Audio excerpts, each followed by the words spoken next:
est-ce que tu pourrais nous partager une expérience de ton week-end que tu es en train de terminer ici, là, aujourd'hui, à Bruxelles, organisée, guidée, éclairée par Françoise Roberti,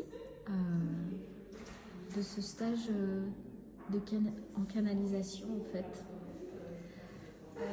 Oui, avec plaisir.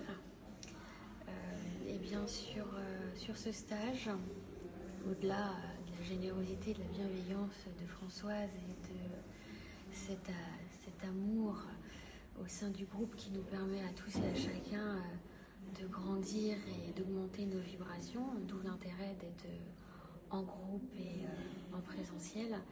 C'est tous ces petits ateliers que Françoise a mis en place, toutes ces techniques qu'elle nous partage avec une grande générosité. Et dans l'ensemble de ces exercices, il y en a un qui m'a vraiment profondément marqué. C'est l'exercice de l'objet, où ça consiste à prendre l'objet d'une personne avec qui on travaille en binôme, de canaliser sur cet objet et de livrer tous ses ressentis. Et en fait, j'ai été bluffée par cet exercice que j'ai trouvé très fort. Je pensais vraiment à un objet, quoi. Qu'est-ce qu'on peut avoir sur un objet? En plus, on voit l'objet. Mais en fait, cet objet dégage une vibration qu'on ressent à l'intérieur de nous, des visions, des mots. C'est pas seulement un objet, en fait, ça va au-delà de l'objet. Et cet objet qui m'a été partagé par la personne avec qui je faisais cet exercice a été extrêmement généreux en me communiquant autant d'informations qui résonnaient de manière aussi juste pour le propriétaire de l'objet. Et ça m'a bluffé. Et donc on a refait l'exercice avec un deuxième objet dont l'énergie était extrêmement puissante et que je ressentais mais totalement de manière différente.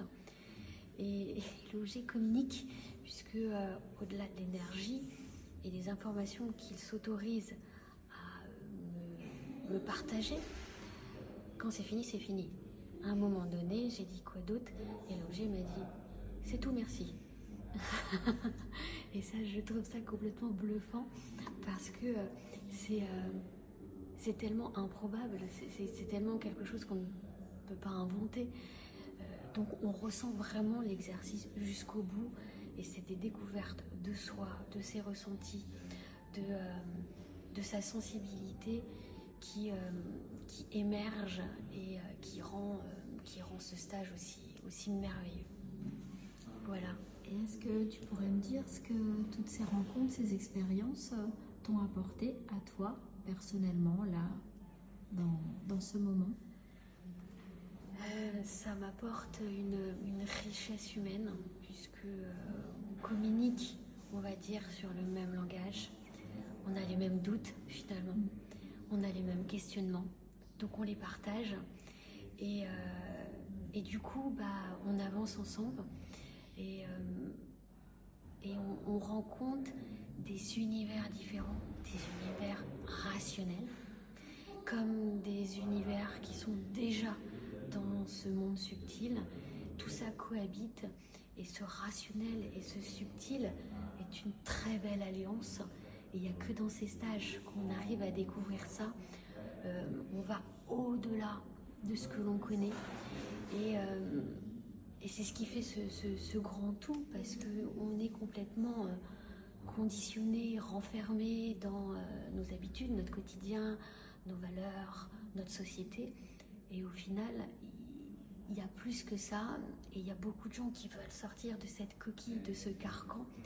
Et dans ces stages, eh bien, on se sent accompagné, on voit qu'on n'est pas seul, qu'on est qu'on est compris surtout. Et on découvre d'autres techniques, d'autres possibilités d'exploiter ou d'explorer tout ce subtil qui commence à s'ouvrir en nous. Et c'est ça qui est magique. Parce que c'est pas sur Internet qu'on rencontre ça, c'est en vivant avec les gens. Et juste un dernier petit mot. Justement, quel mot tu mettrais sur la pépite que tu as révélée en toi pendant ce stage? La pépite. La ressource, la pépite que tu as révélée, que tu as, voilà, avec laquelle tu vas œuvrer après. Juste un mot. Que mon intuition est forte et elle est en moi. Et je faisais l'erreur de ne pas l'écouter ou de croire que c'était mon imagination. Mais en fait, elle est là, elle est présente et elle est très forte. Et merci à elle de s'être exprimée. Merci. Merci à toi.